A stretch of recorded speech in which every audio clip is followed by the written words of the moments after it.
¿Qué tal? ¿Cómo están? Qué gusto saludarlos. En esta ocasión y a modo de culminación del torneo Clausura 2025, donde se coronó campeón, bicampeón el Club Sport Herediano, vamos a hacer el once ideal de este certamen.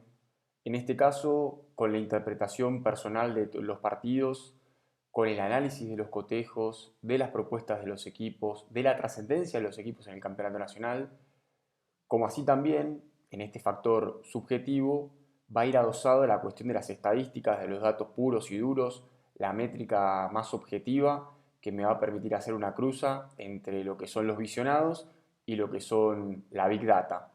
También voy a utilizar un sistema realista, un 4-3-3.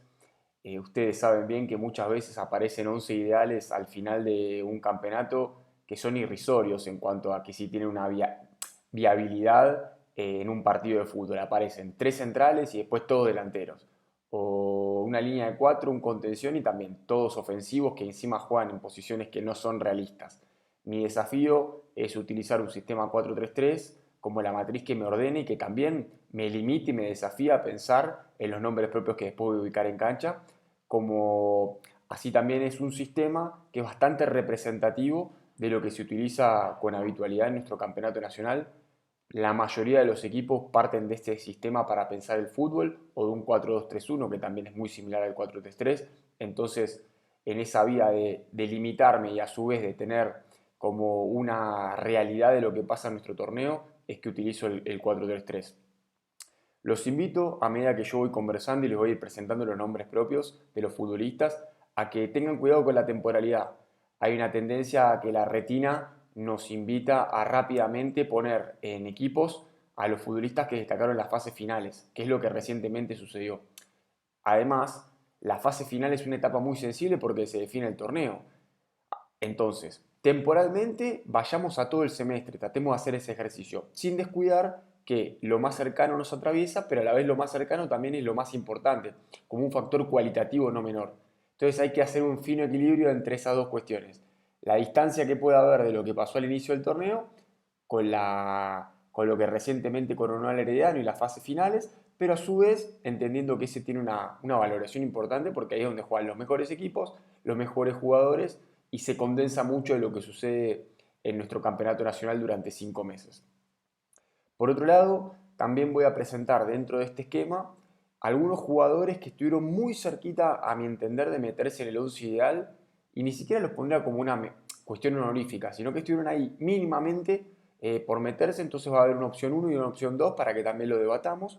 Y al finalizar también voy a presentar la cuestión de los entrenadores que puedan ser plausibles de ser considerados los mejores. Y ahí tengo una diatriba que voy a también poner de manifiesto con ustedes para conversar respecto de ese tema. Si quieren, vamos empezando con los futbolistas y las razones. Primero, en la portería, Washington Ortega, el arquero de Liga Deportiva Alajuelense. Aportó liderazgo, fue sobrio.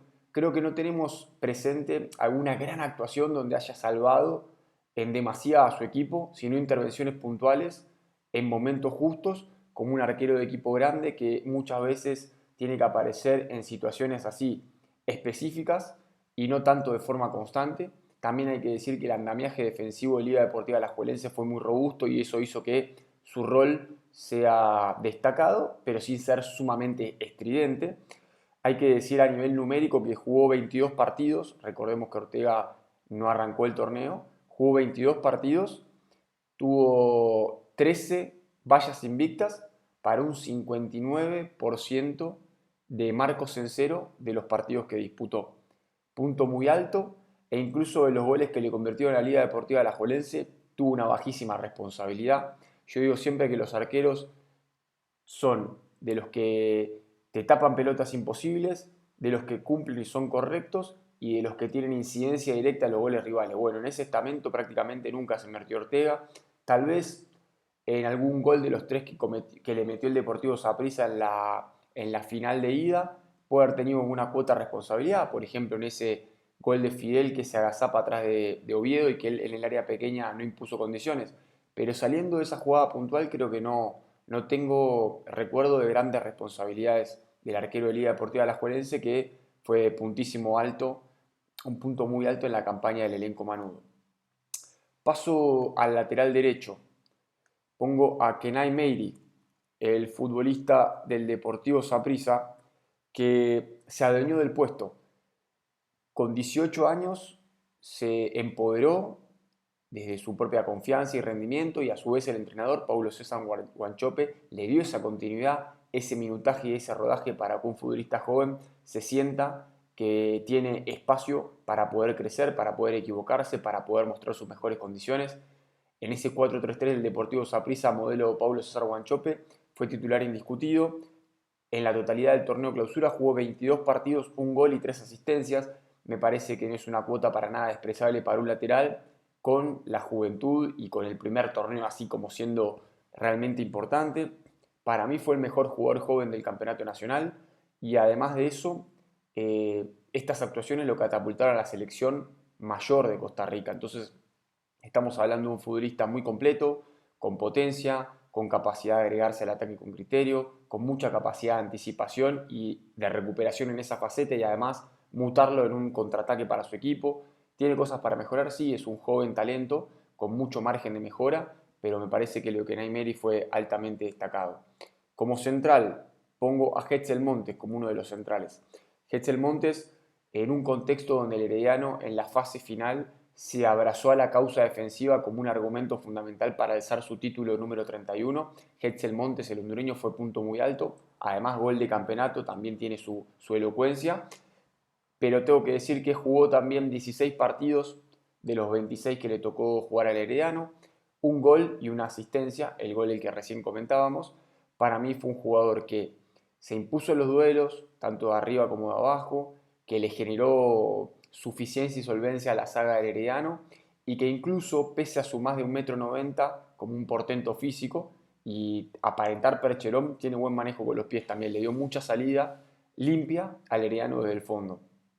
Y después la parte de aguerrido, de ser ganador, incluso en el partido contra el Deportivo Saprissa en la vuelta, empujando al equipo bien en media cancha, jugando mano a mano con muchos metros a sus espaldas, que por lo general jugadores tan grandotes no les gusta esto. Bueno, Hetzel Monte no esquivó ese desafío que necesitaba su equipo en ese momento.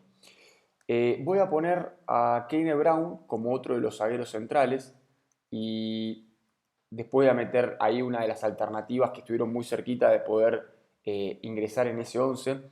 Para mí Kane Brown fue el MVP de la gran final en la serie, ¿no? En los 180 minutos. Para mí fue uno en la ida y fue dos en la vuelta. En el resumen general, el MVP de donde se definía el título, ¿no? Que encontraba los dos mejores los dos mejores equipos del campeonato. Ahí Kerne Brown resaltó. Y eso para mí no es algo menor. Si bien es lo más cercano en la retina, también hay que decir que es el momento definitorio, culmine y de mayor exigencia en un torneo, y Kerne Brown nuevamente impuso condiciones. Fue el señor de los cielos. La cancha de arriba la dominó. Fue el amo, el capanga, el capo de la parte baja del Herediano, que repito, si había recibido 4 goles contra el Saprissa en la semifinal de ida, después encadenó 3 partidos, 270 minutos sin recibir goles, y Hetzel Montes y Kane Brown fueron argumento fundamental para que esto así sucediera. Hay que decir que también en lo estadístico sumó 16 partidos y un gol y una asistencia. Números muy bajos en la cuota productiva ofensiva, pero sí hay que decir que en la parte defensiva destacó en intercepciones, en despejes, en recuperaciones. Un futbolista que tuvo altibajos en la fase regular, y ya en el cierre de la fase regular, enganchado con la llegada de Jafet Soto al banquillo, y en las fases finales fue contundente en su desandar futbolístico y fue de continuidad y regularidad. Y acá voy a meter el primer slash, que es Santiago Van der Putten. Vamos a ponerlo así con las siglas para que quede bien acomodadito en la cancha. Santiago Van der Putten, 20 años, otro jugador joven que se afianzó en la titularidad. Ya en el cierre del semestre pasado había agarrado ese puesto, y este año creo que todos lo ponían en el equipo de la Liga Deportiva Alajuelense de Memoria como titular indiscutido, haciendo saga con Alexis Gamboa. Van der Putten mostró temperamento, mostró carácter, mejoría en cuándo y cómo anticipar. Fue un futbolista que entregó salida clara del fondo, incluso por momentos arriesgando pases entre líneas un poco más largos a lo que habitualmente venía haciendo. Me parece que él se desafió a evolucionar y no quedarse con el aplauso y el elogio, que bien merecido lo tenía, pero entender que había puntos de mejora y creo que lo fue construyendo de una manera evolutivamente mejor. Eh, Jugó 26 partidos, realmente una cuota muy alta para un chico de 20 años, de 28 en el campeonato nacional. Me parece que es algo para destacar, el minutaje importante en el volumen para un zaguero central, además con 20 años en un puesto donde por lo general se busca jugadores recios, veteranos, experimentados, con 20 años se asentó como titular fijo y adueñarse del puesto me parece algo destacado. Situación similar a Meiri que lo catapulta a ser de selección y ambos van a estar en Copa Oro. Eh, Tal vez lo de Santiago Van der Putten me hace ponerlo en una gradita mínima por debajo de Kene Brown, porque en las finales tuvo puntualmente algunas acciones que no lo tuvieron a tope de gama, como por ejemplo el duelo que perdió sensible con Marcel Hernández en la previa del gol del Herediano, pero en la cabalidad, y acá voy a todo el semestre de Campeonato Nacional, creo que lo de Van der Putten califica muy alto.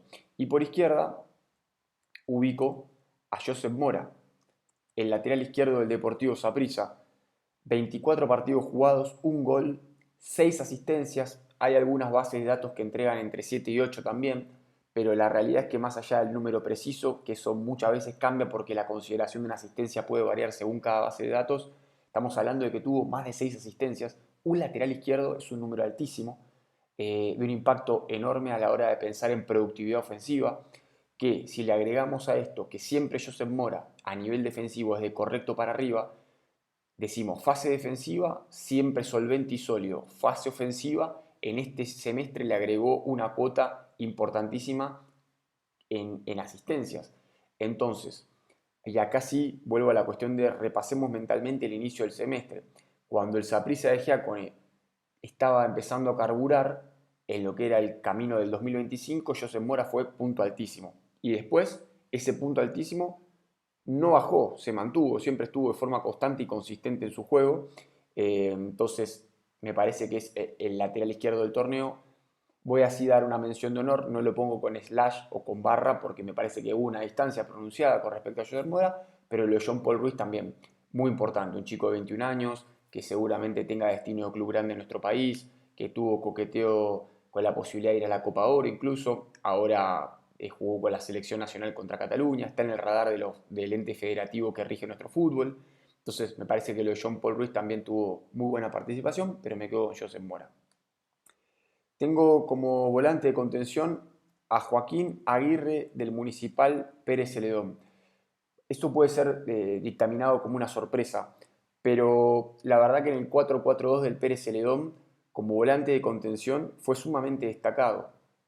Coberturas, equilibrio, lucha a la media cancha, todo lo que el manual del volante tapón indica, pero a esto le agrego 7 goles y 2 asistencias. Una cuota de incidencia de gol altísima.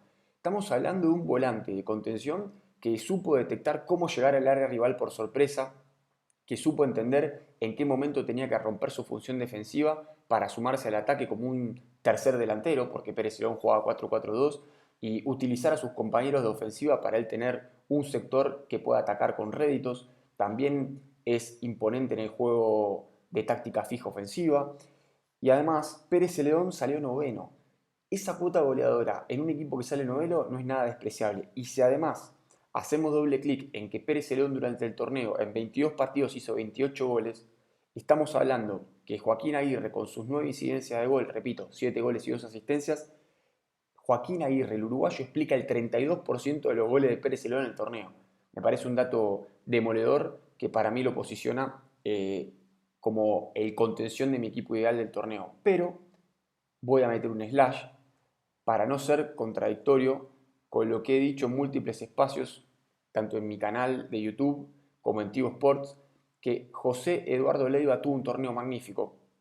Un futbolista que fue el 5 funcional, el 5 necesario y el 5 de combate del Punta Arenas Fútbol Club clasificado a semifinales. Si había otros que estaban despreocupados en lo defensivo, entre comillas, y muy preocupados en el ataque, el ocupado en defender, en hacer relevos, en tirarse a los costados con una barrida a tiempo para darle tiempo a sus compañeros para que retrocedan al bloque, fue José Eduardo Leiva. Un torneo magnífico de contención de Punta Arenas, punto altísimo, Tal vez si lo comparo con Aguirre muy parejo, pero Aguirre le saca una luz de ventaja con la cuota goleadora. Pero quiero decir que lo de Leiva fue de notoriedad en cuanto a su rol y en cuanto a lo que el equipo pedía y él le entregó también. Un Leiva que en Punta Arenas había jugado como central en línea 4, como stopper en línea de 5, como lateral derecho en línea de 4 y que en este torneo definitivamente se asentó como volante de contención y fue un eje y un factor medular para que Punta Arenas logre clasificación. Voy con los volantes. El primero, Celso Borges, de Liga Deportiva Alajuelense. Un futbolista que fue primero en intercepciones. Y cuando hablo en primero, primero de todos los jugadores del Campeonato Nacional. Primero en intercepciones y primero en pases precisos. Estamos hablando de que en un estamento de fase defensiva destacó y que en un estamento de manejo de pelota, es decir, de creación de fútbol, destacó. Si a eso le agregamos 24 partidos jugados con más de 35 años, habla de profesionalismo, cuidado, entrenamiento invisible, ser sumamente ordenado a la hora de cómo atravesar el semestre y la dosificación de su propio descanso, cargas y sin por eso menguar en su participación en cancha, más 3 goles y 6 asistencias. Estamos hablando de 9 incidencias de gol, es una cuota importante. El fútbol de Liga Deportiva Alajuelense pasó por él, ubicado del centro a la derecha, y acá voy a utilizar la pizarra porque está interesante, arrancaba por acá, pero atacaba por este sector constantemente. Generaba magnetismo, pregnancia alrededor de él. La pelota se le acercaba, la pelota la pedía y sus compañeros también orbitaban alrededor de él entendiendo que es un director de orquesta, que es un manejador de tiempos, de hilos, de lugares por donde atacar, de por dónde tiene que transitar la pelota, cuándo es circulación más lenta, cuándo es circulación más rápida, y además de esto cayendo a último tercio de cancha y al área rival con mucho protagonismo. Entonces, una Liga Deportiva Alajuelense que en su volumen ofensivo fue escaso, bueno, lo que construyó casi que digamos que mucho se circunscribió a lo que hacía Borges, un jugador completo. Completo porque claro, desde su experiencia, desde su recorrido, desde su capacidad técnica, desde su capacidad interpretativa del juego, a esto hay que agregarle que había hecho en junio del año pasado 7 semanas de pretemporada, que le dieron la base física, la base táctica y también la base de descanso, que durante 13 años por ser parte de la selección no había tenido ese impasse en el medio año. Le vino perfecto y lo demostró a lo largo de toda la temporada y este torneo no fue la excepción, el Clausura 2025. Y voy con el otro volante, Mariano Torres. Acá tuve una disyuntiva personal que después la voy a comentar, pero puse a Mariano Torres porque Mariano Torres fue primero en pases claves de todo el campeonato. Con 38 años sigue siendo totalmente diferencial cuando está en cancha, para el propio equipo, para rivales, para entorno, cómo asume responsabilidades, cómo quiere siempre el balón, cómo tiene la capacidad de ser camaleónico con sus 38 años, desde su técnica, desde su jerarquía como futbolista, porque este torneo fue enganche, fue falso 9, por momentos fue doble 5, por momentos se tiraba una banda, recuerdo en la génesis del gol que le hace Saprissa a Liga Deportiva Alajuelense en el Clásico Nacional en el Morea Soto, él se tira para la izquierda a volantear y desde ahí mueve los hilos del fútbol para que el juego ofensivo del Saprissa progrese y después tenga impacto en el área rival, con gol.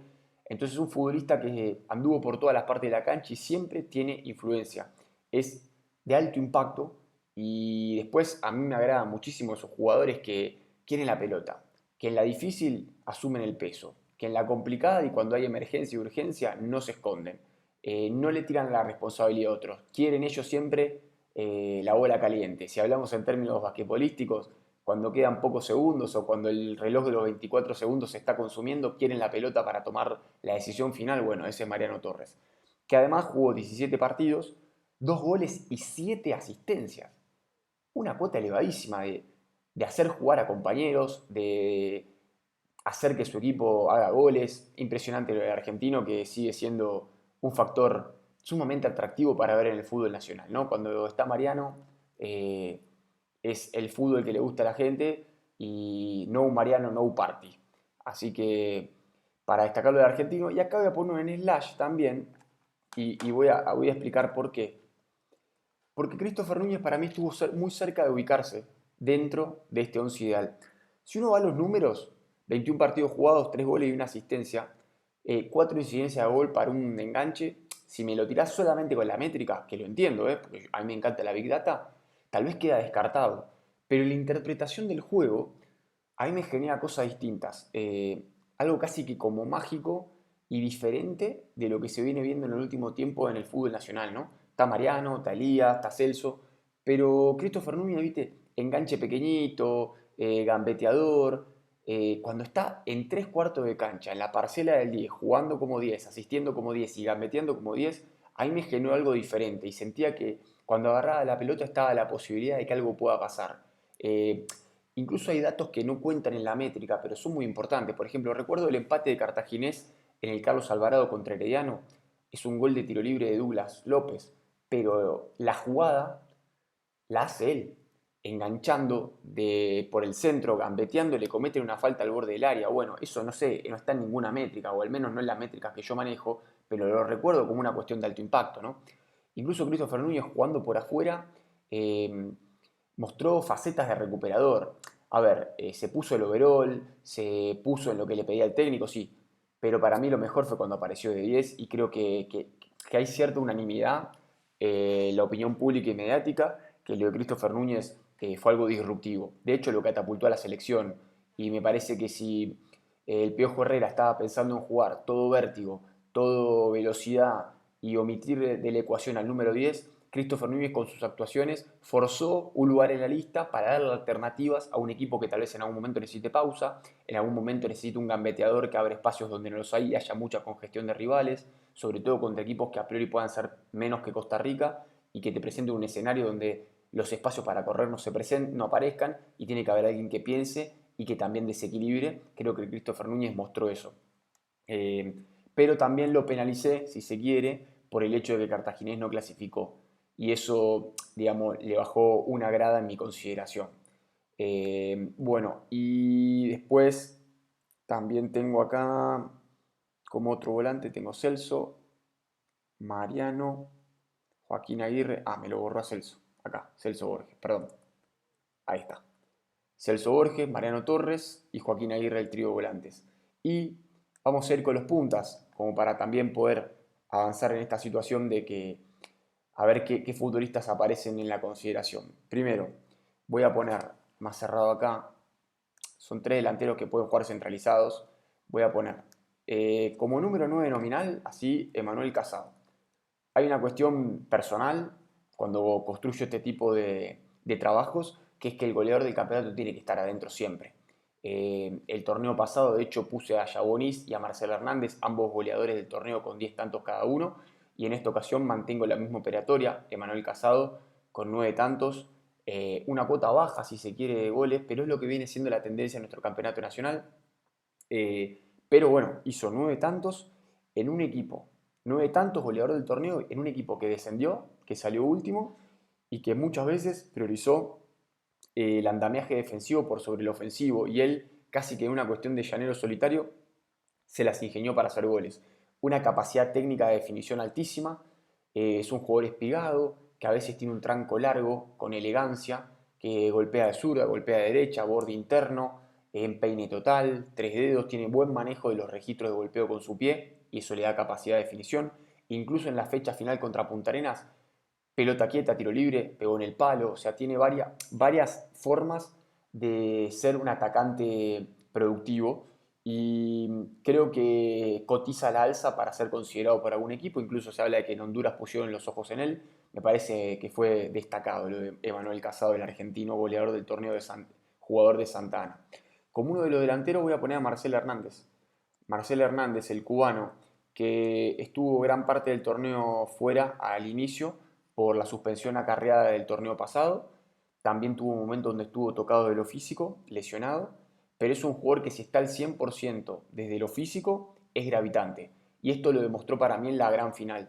Después de tener 10 días de impas desde la semifinal de la segunda fase a la gran final, se puso a tono, mejoró sus ñañas físicas que tenía y se vio un futbolista que fue un factor determinante para que el Herediano sea campeón. Jugando en el Nacional casi que como único punta aislado, provocó situaciones que al equipo le dieron respiro e incluso tuvo esa jugada con Celso Borges que podría haber sido plausible de falta peligrosa, amarilla barra roja para Borges y eso lo gestionó él. Y después en la vuelta se mostró como un futbolista totalmente versátil porque bajó la pelota del gol de Hetzel Montes ganándole a Van der Put en el duelo aéreo. Se tiró por un costado cuando su equipo había empezado a meter jugadores como el Tepa, por ejemplo, o incluso se tiró un costado para salir de la zona de influencia de los centrales rivales y poder provocar algo de peligro con su equipo. Y después terminó jugando como tercer central metido entre Brown y Montes para repeler todos los envíos frontales directos y constantes que lanzó Liga Deportiva Alajuelense desde el minuto 80 hasta el minuto 98. Estamos hablando de casi 20 minutos donde Marcelo Hernández fungió como central, se puso el traje de zaguero, entendió que la causa colectiva, que era ser campeón, se defendía desde ese rol individual y me parece que fue muy destacado. Si tengo que ir a los números propiamente, 16 partidos jugados, 5 goles y 3 asistencias. Me parece que Marcel estuvo, tal vez le faltó algún golcito más como para estar más cerca de su habitualidad de cuota goleadora, pero de todas maneras, 5 goles, 3 asistencias, me parece que son números para nada despreciables, más en este contexto de lo que yo hablaba, de lo que fue su desenvolvimiento en la fase final. Y el otro delantero para mí destacado es Anthony Hernández. Eh, Quiero ponerlo al futbolista de Punta Arenas, que si bien fue de más a menos y en el cierre del torneo se le cerró el arco, sumó 20 partidos, 7 goles y una asistencia, en algún momento incluso fue goleador del campeonato nacional, y fue uno de los argumentos más importantes para que Punta Arenas entre en semifinales y sea un equipo protagonista. No fue el único, pero quiero decir que dentro del argumentario que presentó el cuadro chuchequero para ser protagonista del torneo, Anthony Hernández está ahí metido y bien arriba. Incluso creo que en él se concretizó gran parte de lo que es la identidad del Punta Arenas de César Alpizar. Porque Anthony Hernández es un jugador que va al frente, que choca, que es potente, que le pone ganas, que le pone enjundia, que tiene una cuestión actitudinal muy alta, pero también una cuestión aptitudinal, con P, porque juega bien, entiende cuando es gambeta, entiende cuando es remate, entiende cuando el equipo necesita que él esté totalmente metido en el volumen ofensivo, cuando tiene que replegar al bloque.